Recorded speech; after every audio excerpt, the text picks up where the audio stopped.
My name is Ethan. Welcome to Creature Kind Live Daily News. Today, we're going to give everybody a minute or for anyone in general, to put any topics they would like to talk about or like to be discussed. So, any types of dinosaurs, different species of prehistoric mammals, current animals.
Okay. Adia Coffee Cafe says, "How about prehistoric?" And then there's a picture of an alligator or a crocodile.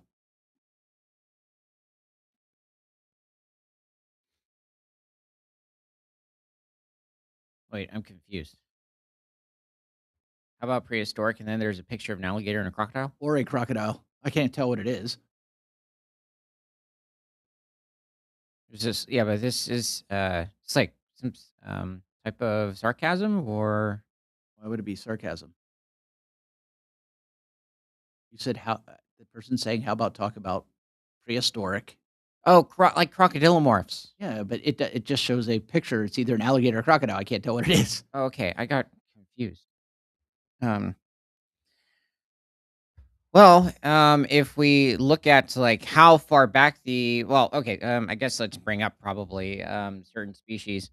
So, let's bring up Sarcosuchus.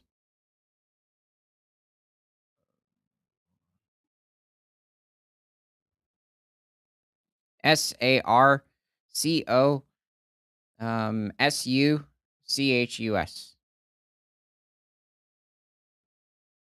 So the crocodilomorphs in general would have first evolved around, in some cases, over 245 million years ago, back in the Triassic period. But really, the first pseudosuchians, because the crocodilomorphs are a major branch of the pseudosuchian lineage, likely the largest branch, in which they still exist today, but they're not like they were even back in the earlier Cenozoic era.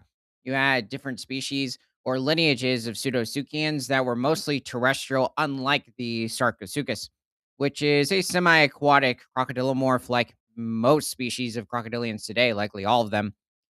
You had different species on land, like during the Paleocene, Eocene, Oligocene epochs, such as the Cebicids that were running terrestrial carnivores and rarely ventured into the water. And it would have been there would have been many cases of these species occurring throughout the Cretaceous period, the Jurassic, very common back in the Triassic period with different lineages of Rauisuchians. Now, Sarcosuchus is one of the branches of crocodilomorphs that seems to have kind of disappeared towards the end of the early Cretaceous period. But this animal was existing over in Morocco, Egypt, Niger around 110 million years ago during the early Cretaceous period of northern Africa. And it's one of the largest crocodilomorphs that we've ever found. There were certain older estimates of this creature reaching about 40 feet or 12 meters and possibly weighing in at around 7 to 9 tons. Whereas there have What is it now? in the past few years, it has reached probably somewhere between 28 to 33 feet in length. They're pushing between like 8.8 meters to 10 meters, and probably still weighing in, however, at like 4 to 5 tons. So still a very large crocodilomorph, definitely capable of making a snack out of any individual saltwater crocodile of today. And despite its much longer, more narrow snout, it's very possible that, unlike today's Garrels, which are only meant for going after different species of fish, they rarely attack other creatures. The Sarcosuchus was likely now and then hunting smaller individuals of different species of long necked sauropod dinosaurs, different species of iguanodontids in the region, so like earlier ancestors to the later hadrosaurs of the late Cretaceous. Wait a minute, I found this. The problem is with, Planet Dinosaur, well, okay, Go ahead. I'm not sure if it showed a picture of it, but it illustrates or it makes it out like Sarcosuchus was hunting a species of sauropod dinosaur called the Paralotitan, which the two did not coexist with each other. Paralotitan doesn't seem to occur in Egypt until around 98 million years ago, so nearly 10 to 11 million years after Sarcosuchus went extinct. Okay, so what else was there? Oh, no, I found this. Oh, okay. I guess we could take a look into this. So, from Sign News, some extinct relatives of living crocodilians were vegetarians. A veggie diet arose in extinct crocodiliforms, the distant cousins of living crocodilians, alligators, caimans, crocodiles, and garrels, at least 3 times, according to new research. Um, well, maybe it's mentioning like different large instances of like several species becoming herbivorous. Yes, it certainly is the case in many instances, but not necessarily like 3 specific species. I would say though it's been pretty recent in different crocodilomorph discoveries where it looks like we have evidence of these animals being herbivorous. Almost like the different species of proto-mammals back in the Triassic period, like the members of the Stellacaridae dicynodonts, or animals like Lysowikia and Placerius. Notosuchus. So yeah, this species of earlier crocodilomorph. Armadillosuchus, I believe, is from the Cretaceous period, a little over 90 million years ago. So it's towards like the early late Cretaceous. But it has more of a carnivorous sort of a dental structure. And who do we have here? Oh, Chimaerosuchus. Chimaerosuchus, I believe, might have been early Cretaceous period, maybe pushing somewhere around like 120 million years ago. Ooh, Pachysuchus. This specific creature, maybe it's Jurassic. However, it could be also possibly early late Cretaceous, but I'm not too familiar with the Pachysuchus genus. Let's see what else is current. But I mean, looking at its dental structure, that's more of a herbivorous sort of a look, except for the canines. It could be omnivorous. It's like certain species of bears to an extent. Um, Even like wolves in some cases, but wolves are a bit more serrated. The most interesting thing we discovered was how frequently it seems extinct crocodiliforms ate plants. The lead author, Keegan Melstrom, a doctoral student in the Department of Geology and Geophysics in the Natural History Museum of Utah at the University of Utah. Our study indicates that completely shaped teeth, which we infer to indicate herbivory, appear in the extinct relatives of crocodiles at least 3 times, and as many as six.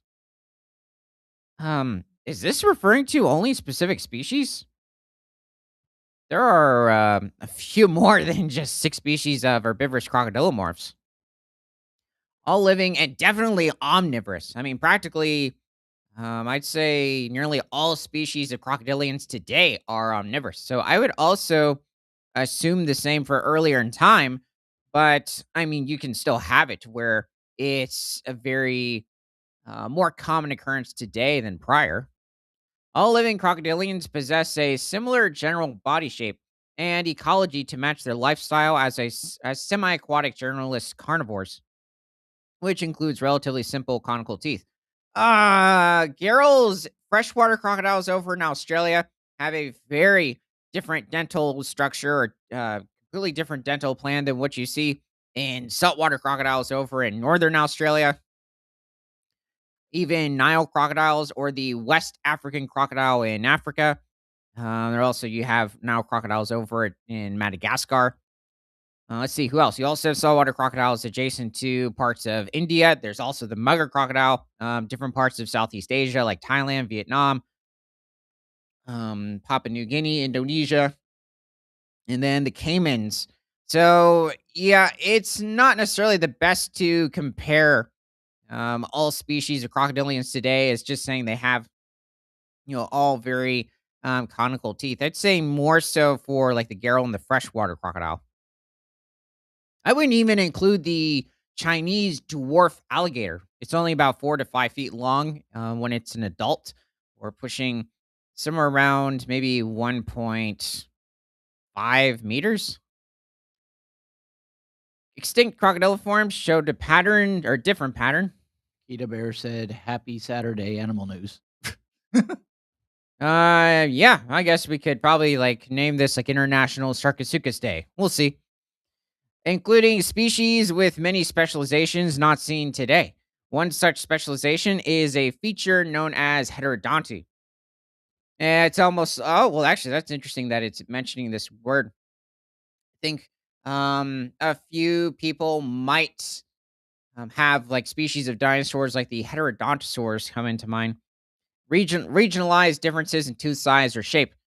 In fact, before we bring up other crocodilomorphs, let's bring up Heterodontosaurus.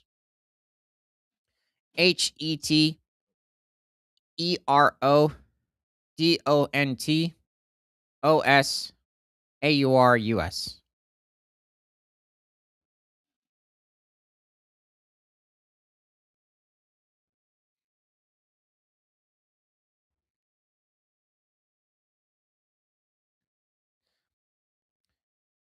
Yeah, this is a very good reconstruction of a Heterodontosaurus specimen. So this animal is from the early Jurassic, around 192 million years ago. So it was one of the first species of ornithischians to evolve. You could say one of the early eutherians. I'm not sure if this is supposed to be a Heterodontosaurus or possibly the later Pegomastax, which is from the Cretaceous of Albania. Heterodontosaurus is from North America. Now, Heterodontosaurus, in fact, the Heterodontosaur lineage itself never became very large. There may be somewhere around like 8 to 9 feet at the most, or pushing just under 3 meters. Many cases didn't weigh much more than like 80 pounds or a little over 35 kilograms. Yeah, they're calling all kinds of things heterodontosaurs. Um, well, I mean, there is the family Heterodontosauridae, but oh gosh, who is this? Wow, this is also from 2005 too. That's interesting. I think it does seem to be with the heterodontosaurs, they still contained all five fingers, which is not necessarily too surprising for most eutherians in general. In fact, almost all of them, or the Ornithischian lineage, did contain five fingers, except you might have it where once you hit the hadrosaurs and they end up losing their thumbs, whereas the Guandontids still contained a thumb, but it was just constructed as a spike. Now, the heterodontosaurs, they had very elongated canines in many instances, both on the upper and the bottom jaws. But yeah, that's a really good preservation of possibly it's a heterodontosaur. Oh, heterodontosaurus. But yeah, very distinct molar, and you can see the incoming molar dentition of the later iguanodontids, which aren't necessarily a direct or they're not necessarily direct descendants of the heterodontosaurs, but they're very closely related. And the iguanodontids won't evolve until much later into the Jurassic, like a little over 170 million years ago, which is a little more than 20 million years after Heterodontosaurus existed. But it's a major change in the dental plan for species or all dinosaurs in general. The prosauropods that existed at this point, or the sauropodomorphs that came before the members of Sauropodae, had a very primitive dental plan for an herbivorous dinosaur. It was not meant for chewing. It was simply meant for grabbing leaves and swallowing them whole. Whereas these animals are showing signs of efficient chewing, at least for different species of early dinosaurs. This was quite a huge step in evolution. The question is the canines. What would the canines have been used for? And there has been a wide variety of different analyses on the dental structure of these different species of heterodontosaurs, questioning whether or not they were carnivorous. And it doesn't seem to be that these animals really would have gone after animal protein like different species of fish or smaller, younger species of dinosaurs. Um, Maybe even going after like insects or amphibians or reptiles. They seem to be mostly herbivorous. So it's very odd. I'd say most of the Ornithischian lineage of dinosaurs seems to be quite herbivorous in general. I don't know if we have any evidence. Well, possibly with certain early species of the smaller ceratopsians, like earlier relatives of even the Psittacosaurus or Cynops. What is this? It says it's a Heterodontosaurus. Huh. Well, He has canines. yeah, it's not a bad reconstruction of one. I wonder what this is from. Life on our planet. Oh, I didn't watch the whole series. It's like a couple of clips. I mean, that's it's just a very odd. It almost looks like somebody took a lemur and That's what then I was thinking. yeah, combined it with a early ornithischian. I'm going to say it's just quite odd. They're also giving you a wide variety of feathers. We do have evidence, it seems, from the Jurassic period of possibly certain lineages of the ornithischian branch of dinosaurs that would have contained feathers, and possibly the heterodontosaurs might have been one of those lineages. That specific horn, just in front of the eye socket, it's possible that there might be a species of heterodontosaur that we found that has this type of a mutation, but it's not really present in any other groups. So that is definitely very peculiar. I think what's also very different from pretty much all other types of animals that contain canines is that there's that extra set of canines, what seems to be in front of its bottom canines, which is nothing like different species of mammals today, at least. Yeah, this Now, one has it too. oh, yeah, interesting. Yeah, it's a big question as to what this would be used for because not really combat, it seems. Not really projected in a way. I mean, sure, maybe it could be under a certain I animal know and where they still got it. gouge it. Look, Yeah. So maybe it was yeah, Heterodontosaurus specifically evolved this type of a mysterious trait Probably for display at least, but maybe not so much for gouging to other animals. The question is though, what's with the front teeth, just in front of the bottom canines? Or was it covered completely over and used for shade?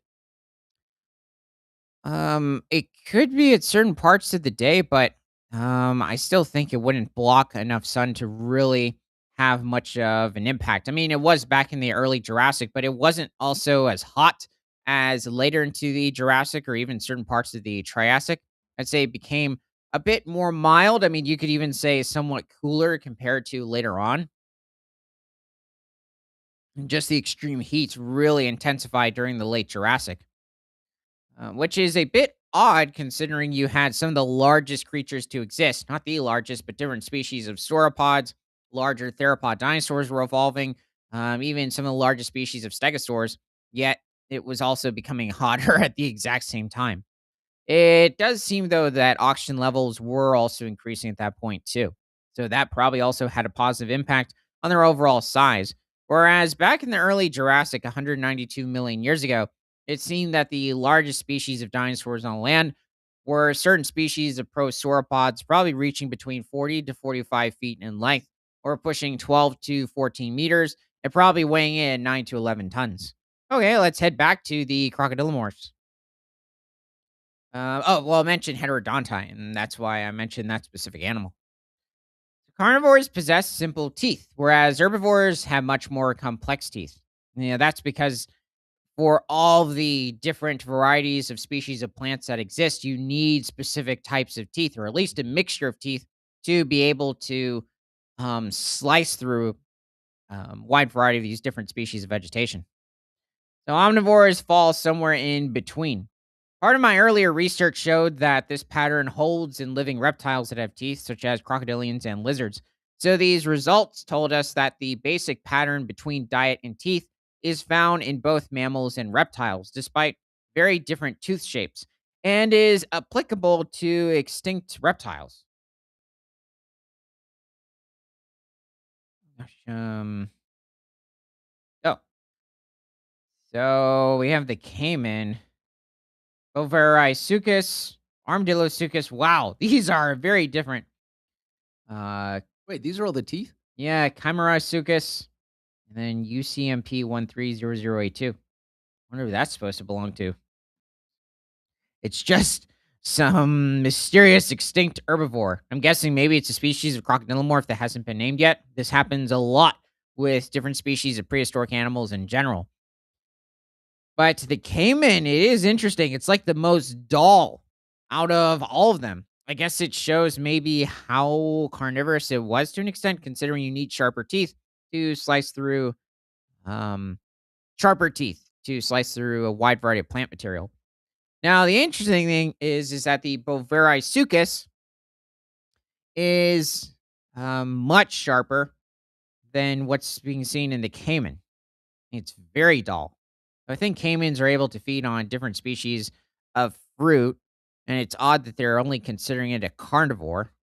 Armadillosuchus, it's showing as omnivorous, and it's showing a very, like a much sharper sort of look compared to the Bovarisuchus that would be expected.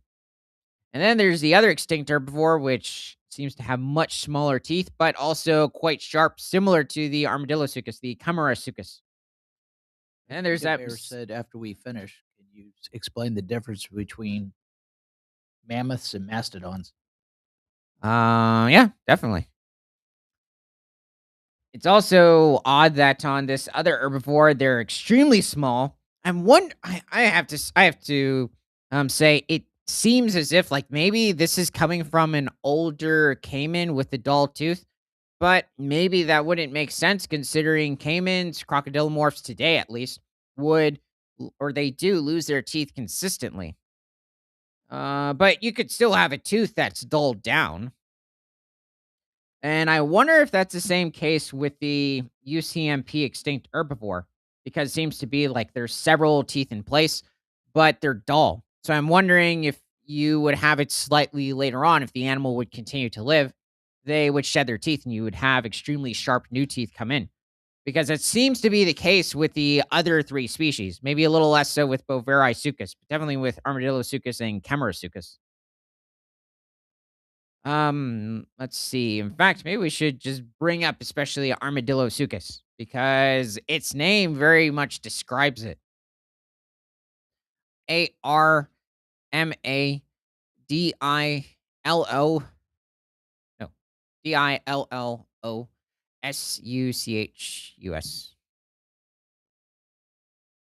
These are almost like the glyptodonts, or literally the armadillos of their time. However, you would have had older lineages of the Pseudosuchian lineage. They would have died out towards the end of the Triassic around 200 million years ago, but would have had, in some cases, an even more armadillo like look, being the idosaurs. But this is during the Cretaceous, around 120 million years ago. And Armadillosuchus was probably reaching somewhere around what 8 feet in length. It wasn't a very large species of What does it look crocodile. like this? I don't think that's him. This might be another species of carnivore. Seems, yeah, it's a bit large. A very different sort of a dental plan. That's him. It is quite odd how you had different lineages of archosaurs, and in this case also reptiles, and different lineages of mammals like the glyptodonts, the pangolins, the armadillos, which are also in the mammalian lineage. At least the glyptodonts and armadillos are not closely related to the pangolins. In some cases, I guess you could say the penguin's a little more close related to the whales. But I'm trying to think of who else today. That might be it. Now, you could say there are even different species of insects, like different types of beetles that have a bit of like a armadillo or maybe some sort of an ankylosaur, sort of an armored appearance to them. It's just interesting how this has occurred on very distantly related animal lineages. But Armadillosuchus is likely feeding on just a wide variety of different species of smaller animals, maybe even going after smaller reptiles and amphibians, and occasionally feeding on different species of plants. But it was likely harmless to most species of dinosaurs that it coexisted with. Just maybe not smaller iguanodontids or ornithischians in the region that it inhabited during the Cretaceous. I think in some cases it might have been adapted to a more arid like ecosystem, so different desert regions.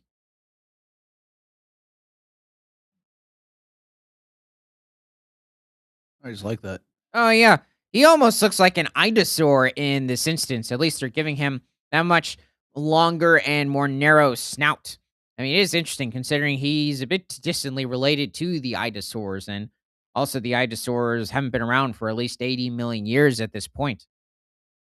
The idosaurs also, in most cases, seem to have been mostly herbivorous.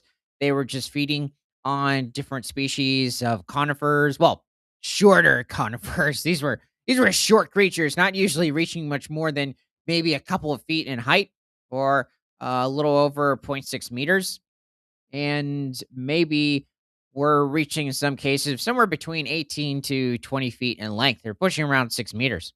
Armadillosuchus was much smaller. It belonged to a different lineage of Pseudosuchians too.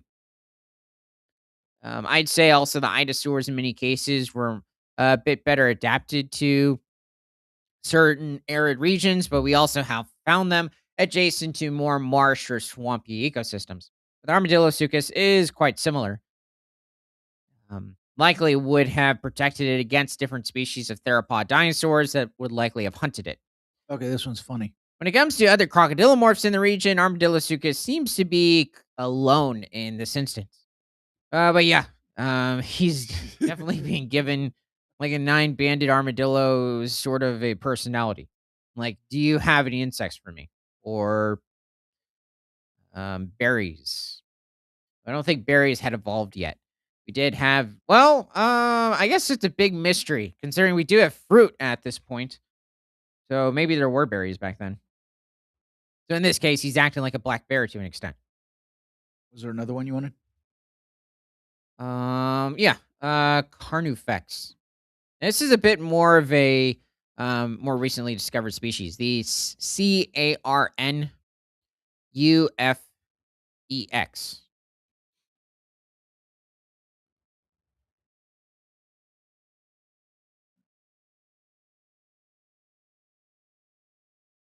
This guy? There he is.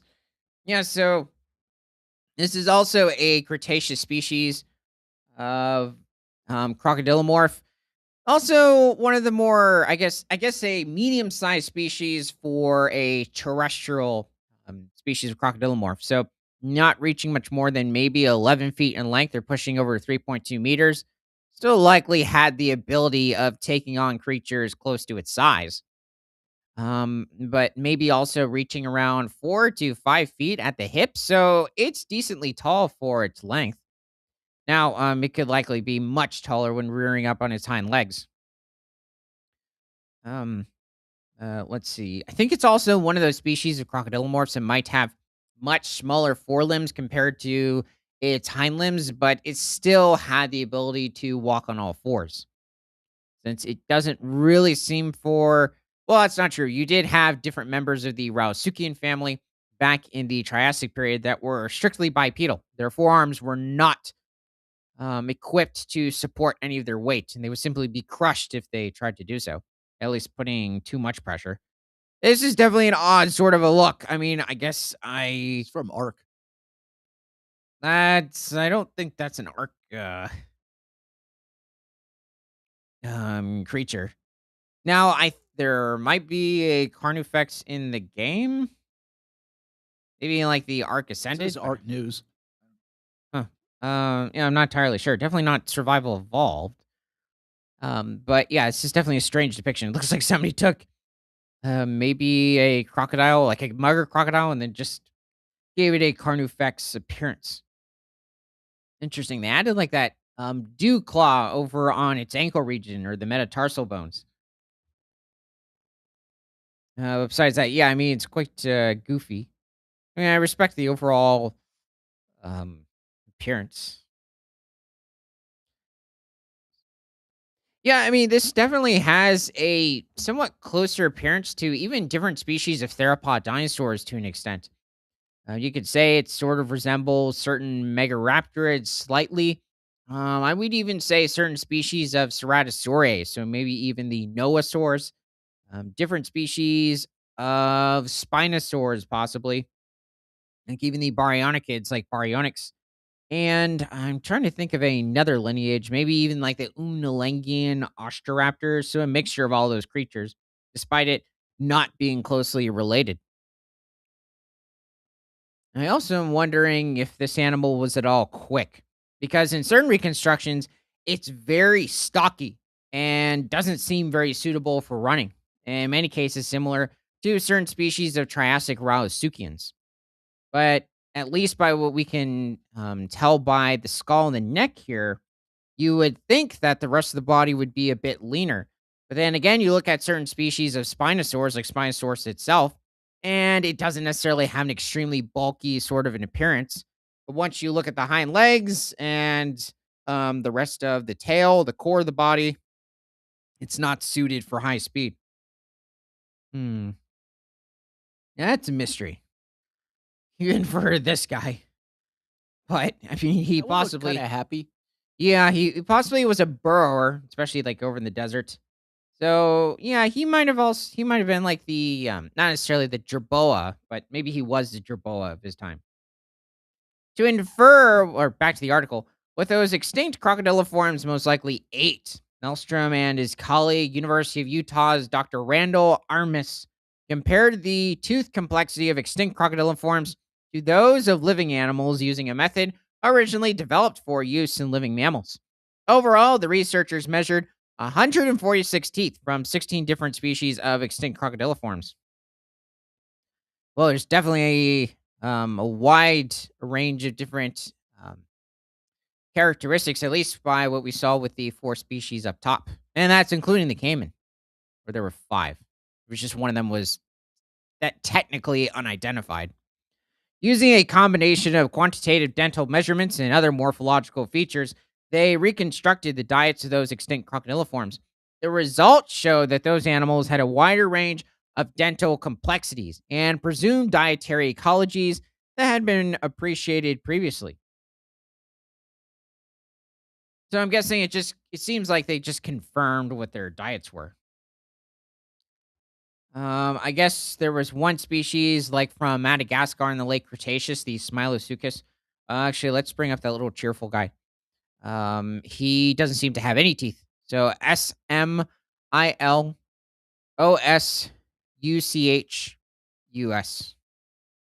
He's I thought Smiloseuchus was huge.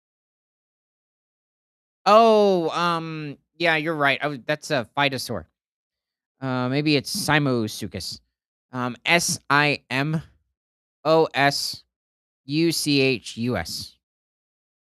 Sometimes you mix up crocodile and phytosaurs. Phytosaurs are not the same thing. They belong to a completely different lineage of archosaurs. Oh, yeah, that's him. So he's also a bit of like an armadillo, sort of a crocodilomorph himself.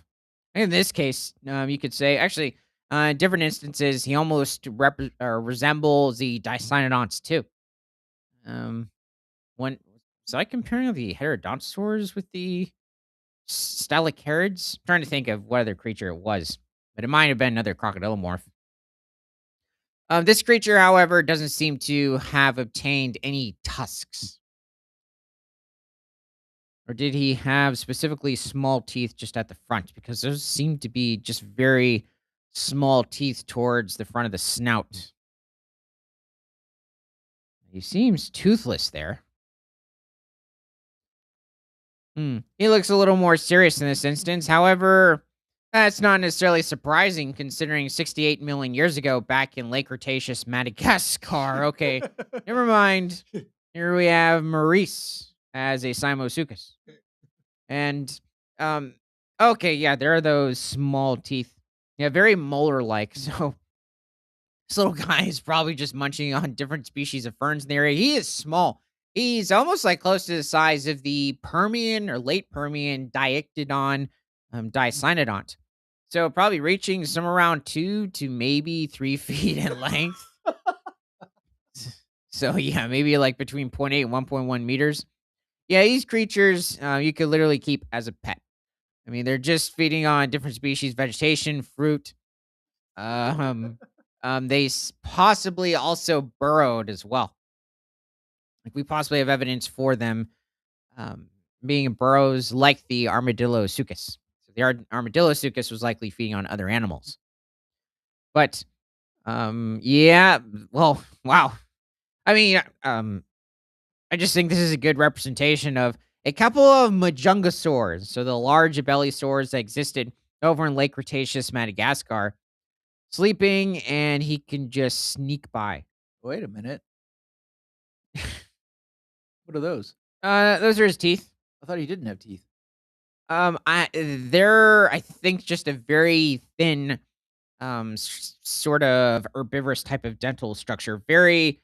This is almost like with what you see, I think, in certain species of marine creatures, like possibly like even certain species of fish. But this is not too common with different species of terrestrial animals, especially even like with different types of pseudosuchians. Simosuchus is a very unique lineage of crocodilomorphs. These last few have looked so happy. Yeah, they're very cheerful group. As long as they can avoid, yeah, these look like pals. You know what it looks like? Almost like a little bulldog, or not a bulldog, but maybe like a corgi, putting his foot on another. Trying to think of who else. Maybe one of those like wiener dogs.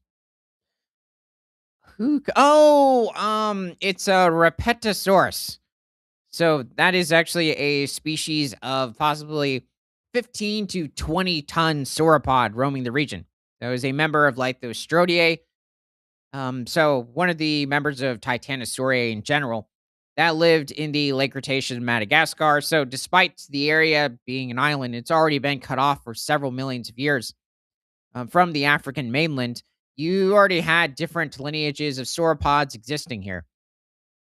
Repetosaurus is probably somewhere around 60 to 65 feet in length, or pushing around 18 to 20 meters, and probably weighed in at actually no, not that might be a little short, maybe like 20 22 meters. Yeah, but weighed in 15 to 20 tons. Still probably lived in herds of 25 to 30 individuals or more in some cases. Ceratopsians are not found in this part of the world at this point in the Cretaceous. So different species like Mercuriceratops, Ankylosaurus, Triceratops. Also, there doesn't seem to be any species of hadrosaurs roaming Madagascar either. At least over in Africa, there only seems to be a couple of species that have been found recently over in Morocco. Um, but yeah, Samosukis and the Rapetosaurus. There were other species of herbivores in the region too. Were likely not competitors because this animal weighs like maybe a few pounds in some instances.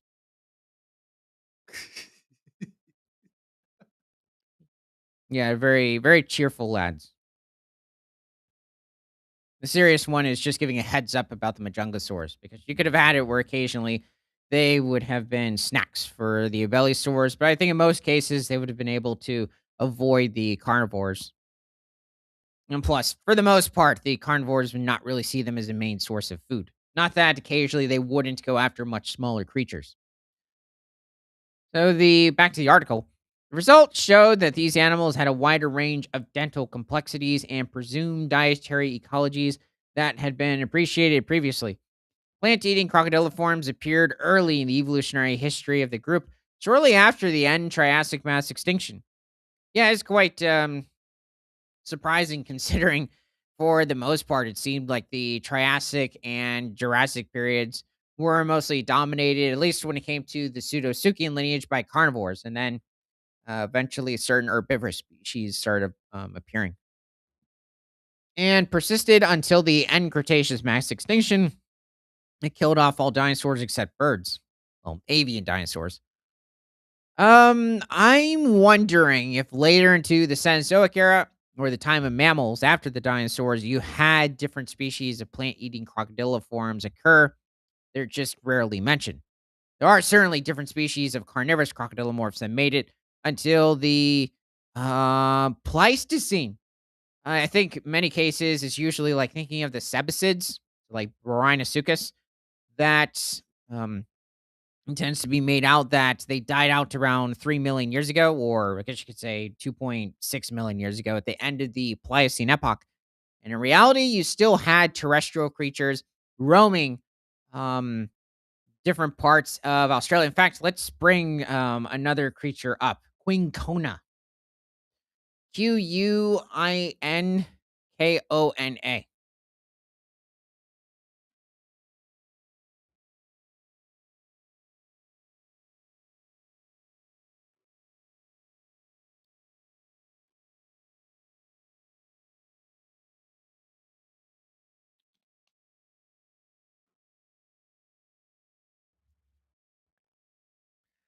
This is not your usual species of crocodilomorph, but it's Oh, also I didn't not even realize what I pulled up.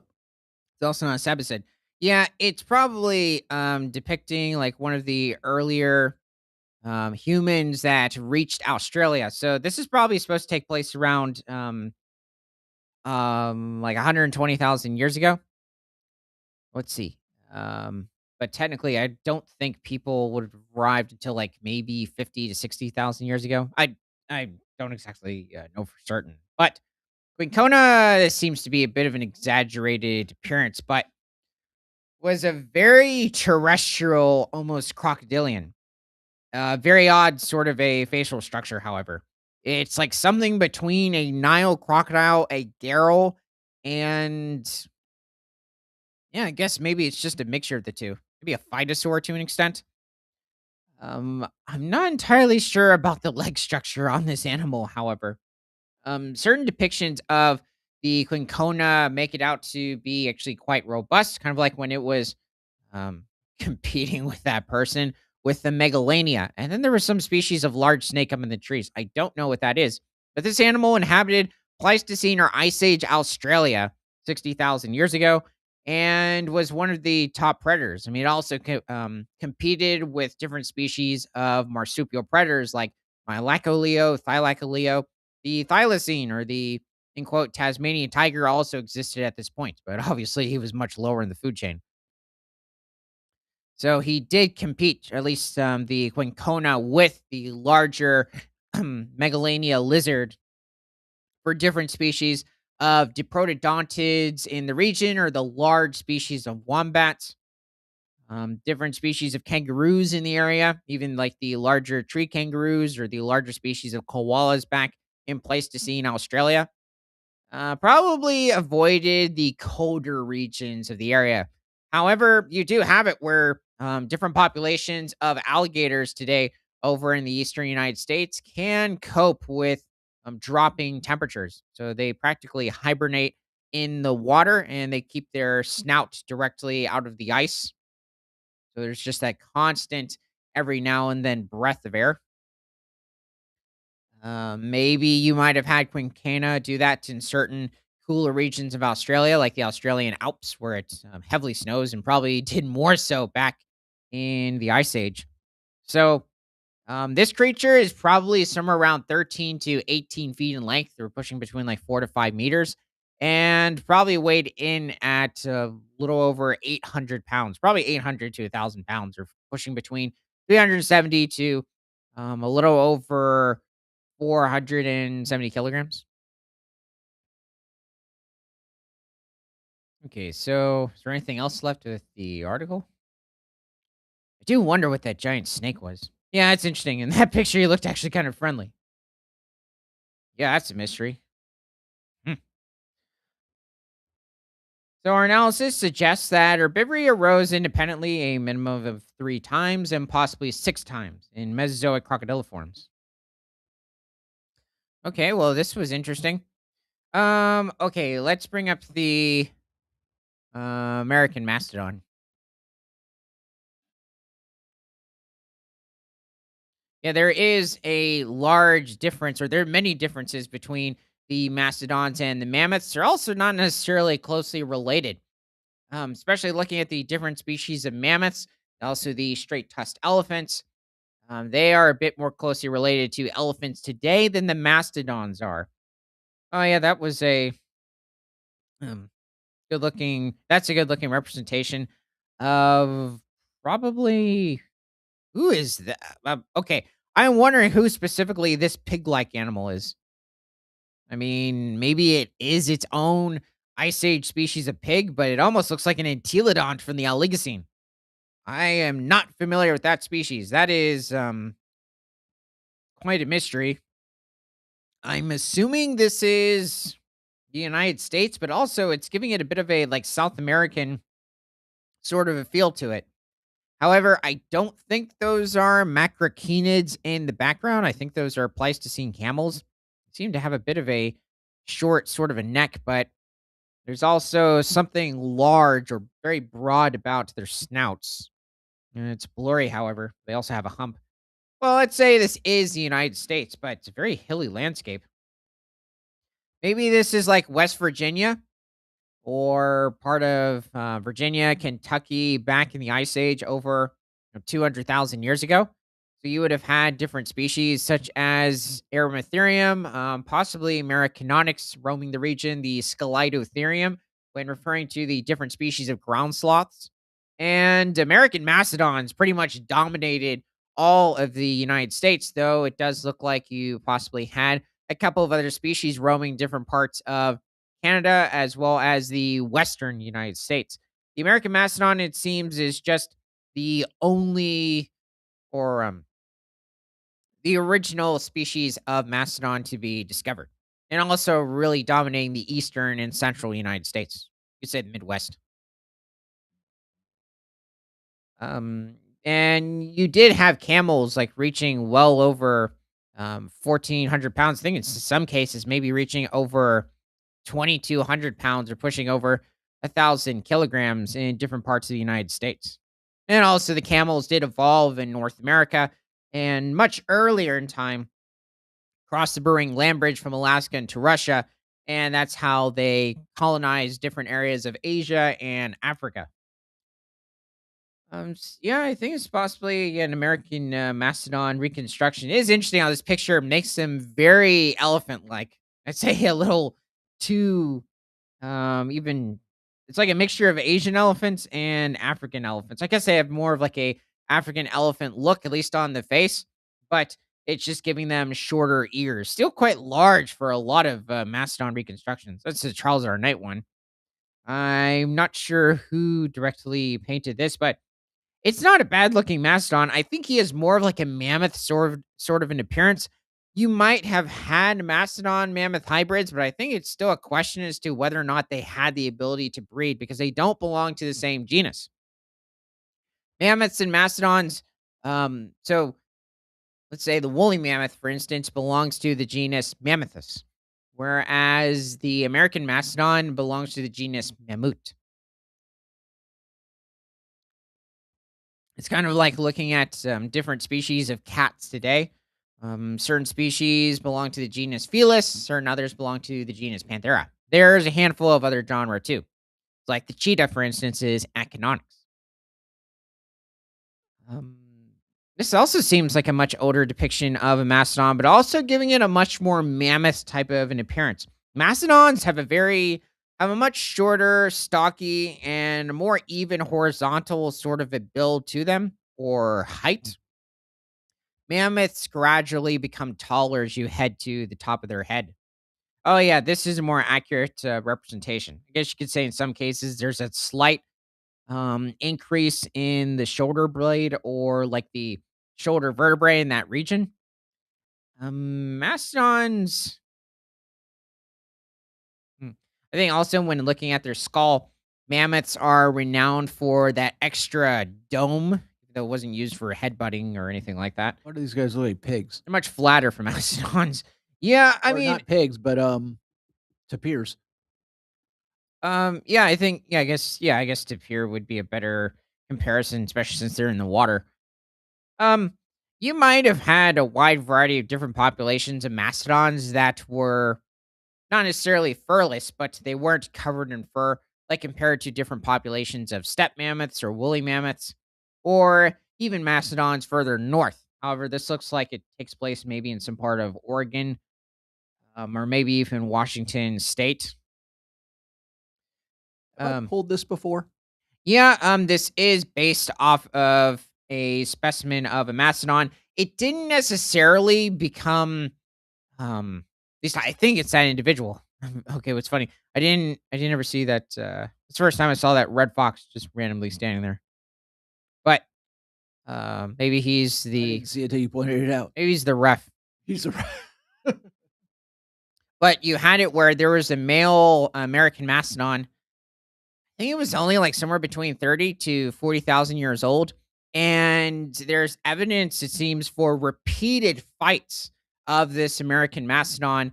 And finally, it just succumbed to its wounds, but it endured quite a few. And I'm guessing it won many of those fights and um, probably sired quite a few offspring as well. I'm not sure how old it was when it died, however. Mastodons could likely reach close to the same age as different species or different elephants today. So, at least ranging between, 50, could be somewhere between 50 to 80 years. Asian elephants do not live as long as African elephants, at least African bush elephants. I don't know how long specifically African forest elephants live for, but it seems that Asian elephants are somewhere around 50 to 60 years of age. 60 is really old for an Asian elephant. Well, wait a second. That's not true. No, I'll take that back because apparently, I think it was earlier last year, there was an elephant individual, I think over in India, that had been around since literally 1925. So he was 100 years old. Um, like if he was not like 101 or 102. So that's disputed. Now, maybe he was just one of those rare individuals, and it could have occurred with mammoths and mastodons as well. I think what's interesting is that in many cases, it's made out like many of these animals were not able to live for very long. I mean, the same case with different species of dinosaurs, even looking at the sauropods. Idea Coffee Cafe said, "Do they receive Social Security?" Um, yeah, it was probably pretty decent. It's probably coming in or paid for by the different bison herds at the time. Oh, wait a second. That might not make too much sense considering these animals are feeding on leaves, and the bison, for the most part, are feeding on grass. So that would work. Maybe I think the bison were pulling up Social Security for mammoths, but not mastodons. Mastodons are probably getting it from ground sloths. Um, you would assume though, because of how much slower the ground sloths were, at least not that they weren't efficient at gaining enough vegetation to sustain themselves, but just for harvesting for the mastodons, that they would be a good person for that. But I can't think of anybody else who would be up for that challenge or use. Oh yeah, this is a good comparison or just an overall different look between the two animals. So an American mastodon, as you can see, has very distinct large serrated molars and are specifically suited for feeding on different species of leaves. I have seen certain interpretations where it seems that American mastodons, possibly like even like Atlantic mastodons, were capable of also feeding on different species of shrubs and possibly certain specific types of grasses, but they weren't a very large part of their diet. And you have creatures today like white-tailed deer, for instance, in North America that can feed on species of grass, but it's a very small part of their diet. Like maybe 2% of their overall annual feeding behavior consists of certain types of grasses. They prefer different species of flowers, different species of shrubs, certain types of fruit. So it does vary depending on the year or the time of year, because they're only feeding on like acorns or certain types of nuts, like during the fall. At least if they're not being supplementally fed after that. Okay, and then looking at the mammoths, this group of animals seems to really be grass specialists. So when feeding on the mammoth steppe, and there would have been a wide variety of different mammoth steppe grasslands that would have occurred in different parts of Mexico, the United States, Canada. I've always wondered something. Are the grasses extremely long, so they're pulling them out with their trunk to eat them? Because how would they even get their mouth to the ground? Yeah, basically like elephants today. They would grab, well, not just that. So they would grab a large tuft of grass, in some cases, like even a smaller amount, and then shake the dirt from their roots because they want to ingest as little dirt as possible. Oh, I didn't actually know they did that. Yeah, and there are many cases today, like even elephants, like over in different parts of, Botswana, Tanzania, maybe even Nigeria, will, if they're adjacent to fresh water, they will rinse the mud from the grass in the water and then consume it. So you could say it doesn't take a lot of intelligence to make that kind of an accomplishment, but it is quite something for elephants. So you kind of give them a bit of a clap, like, "Yay, you did it." Continuously do it again until you've taken in about 300 pounds worth of grass or 140 kilograms. It would have been very similar with mammoths and mastodons. They would have consumed more in certain cases compared to different species of elephants today.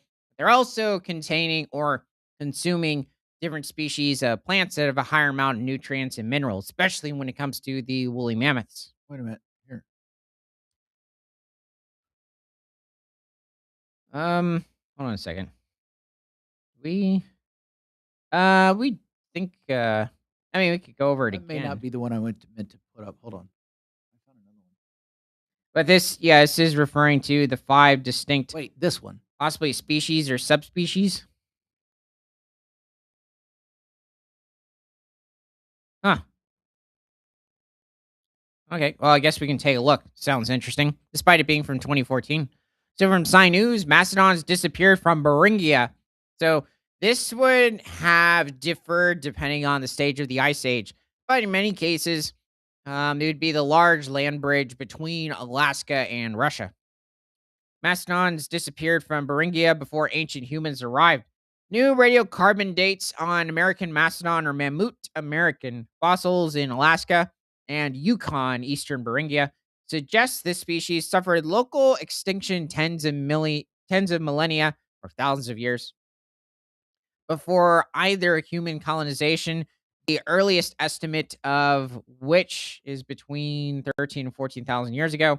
It it's for the past well, geez, you could say a few decades. It's constantly debated as to when people from Siberia finally migrated into Alaska and then went on to migrating to different parts of Canada, the United States, all the way to Argentina. But when they first stepped on the continent, it's been in some cases referred to as further back than 130,000 years ago. Uh, Recent years, like there seems to be some site over in like either North Carolina or California, where it's possibly a human site dating to that far back in the late Pleistocene or around 130 to 140,000 years ago. But this is interesting. Or at least if let's say this is correct, around 13 to 14,000 years ago, but usually it's more agreed upon if we're talking about the very end of the Pleistocene that people from Siberia were already headed towards the United States around 20 to 22,000 years ago. But anyway, or the onset of climate changes at the end of the Ice Age about 10,000 years ago, when it was among 70 species of mammals to disappear in North America. Might have been more than that. Okay, so that's where our picture came from. George Rinaldino Teichmann, I think is who painted it. So it's supposed to represent 125,000 years ago of northern North America. It does have a very mammoth steppe-like look.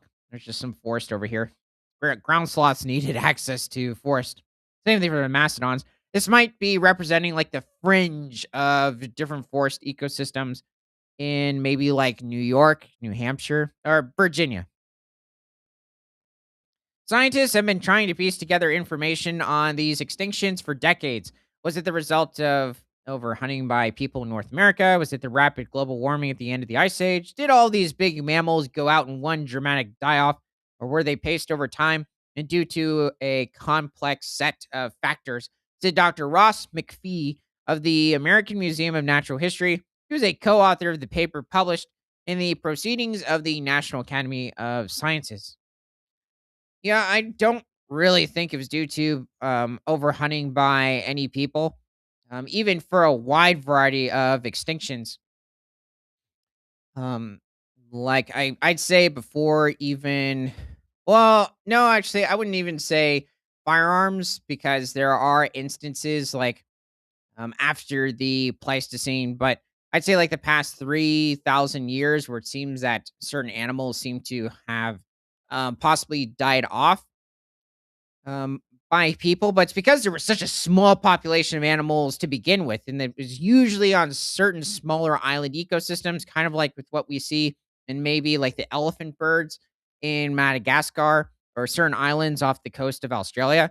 The weird thing is that there were still different species of other animals that survived, but they were also much smaller. They had a faster reproduction cycle, whereas creatures like elephant birds are pretty slow, which is interesting, considering you have it where ostriches can lay several eggs. Um, Emus a little less. The interesting thing is there is a species of bird known as the kiwi, and it only lays one egg, which takes up a tremendous amount of its body volume. It lays the largest egg compared to its body size of any bird. Yet it didn't get hunted off. So mastodons are members of the group of mammals called proboscideans. They're basically members of the elephant family dating back to the Eocene over 50 million years ago, which was once much more diverse and widespread.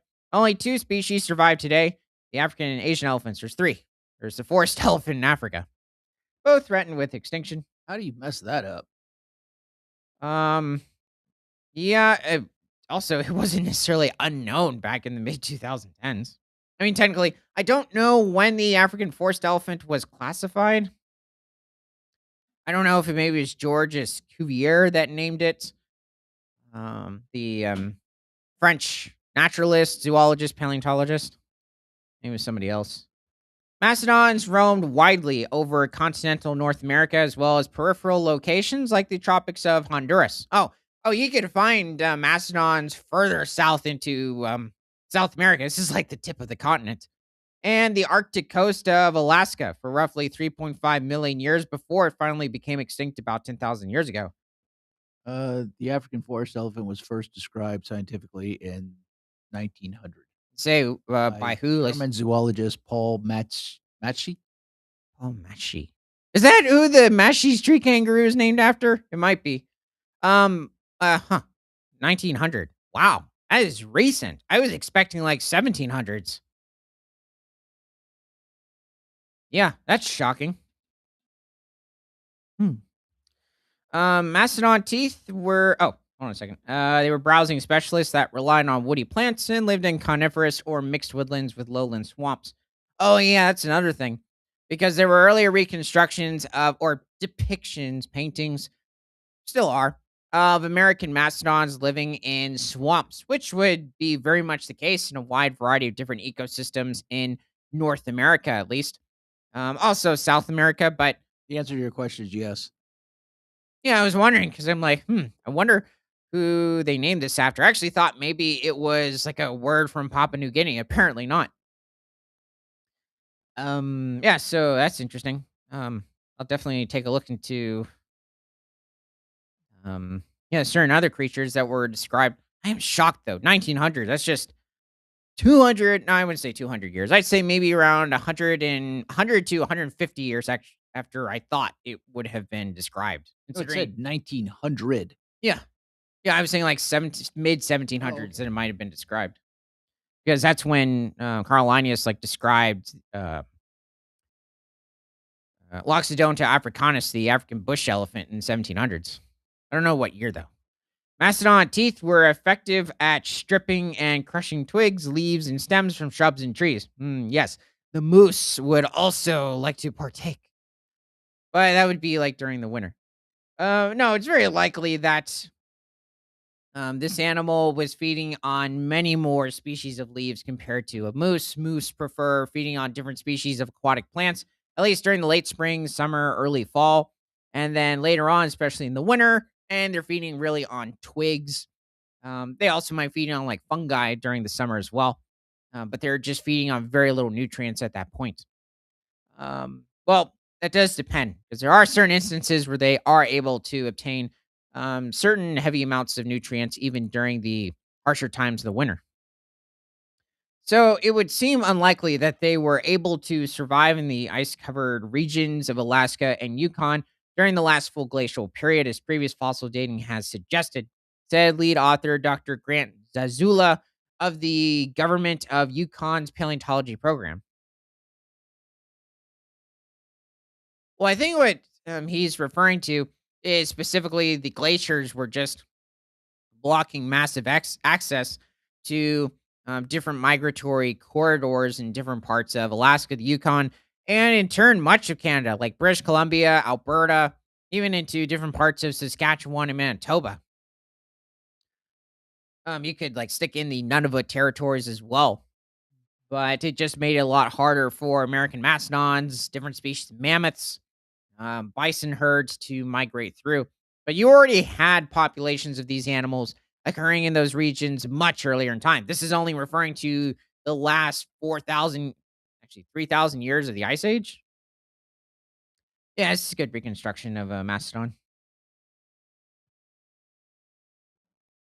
Um, yeah, mammoths were probably even woolly mammoths slightly taller compared to mastodons. Even in this instance, this only looks like he's maybe a foot or two taller. They could still reach in some cases, around 11 feet to around 3.2 meters in height. Mastodons rarely exceeded like around 8.5 feet, or pushing like 2.6, 2.7 meters.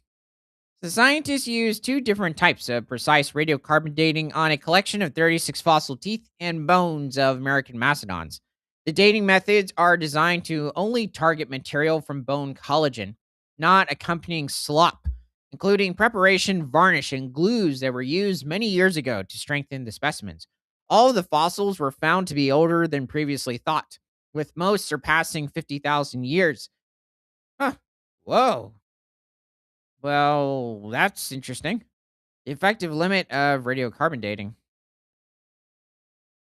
When taking mastodon habitat preferences and other ecological and geological information into account, the results indicate that mastodons probably only lived in the Arctic and subarctic for a limited time around 125,000 years ago. I think there were other incidents too, like much further into the Pleistocene or the Ice Age, where they were occurring over in much more northern regions, especially Alaska, but also even into East Asia, when forests and wetlands were established and the temperatures were as warm as they are today.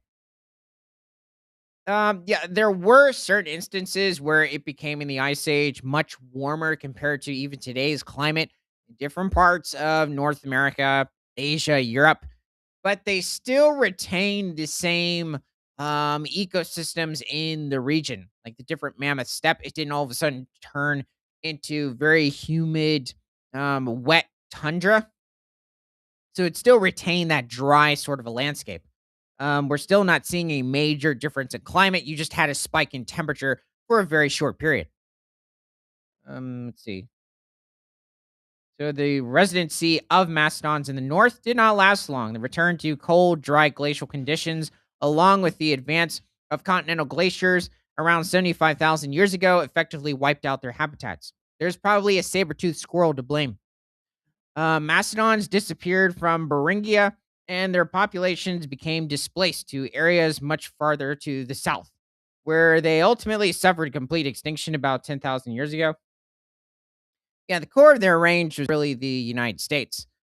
But that would also depend on the specific mastodon, considering there could be somewhere between 5 to 6 new species coming from recent analysis. Um, okay. So we're going to give everyone a minute to stick anything else into the comments.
Okay, well, thanks for joining. And from prehistoric to present, my name is Ethan. This is Creature Guide Live Daily News. We are streaming on both Rumble, YouTube, and Kick. And yeah, happy International Sarcosuchus Imperator Day. And remember that nothing is better than all animals all the time.